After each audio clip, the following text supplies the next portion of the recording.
હોળીમાં રંગોની સાથે સાથે હોળિકા દહનનું પણ ખૂબ જ મહત્વ રહેલું છે।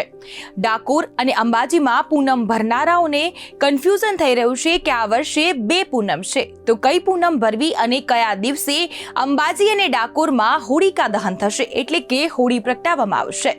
ફાગણ સુદ પૂનમ 14 માર્ચે હોવા છતાં અંબાજીમાં હોળિકા દહન 13મી માર્ચે કરવામાં આવશે। ફાગણ સુદ પૂનમ 13 તારીખે બપોરે શરૂ થઈ 14 તારીખે બપોરે પૂર્ણ થશે। હોળિકા દહન સાંજ થતી હોવાથી 13મી માર્ચે હોળિકા દહન થશે। હોળિકા દહન બાદ અંબાજીમાં મંદિરમાં સાંજની આરતી થશે।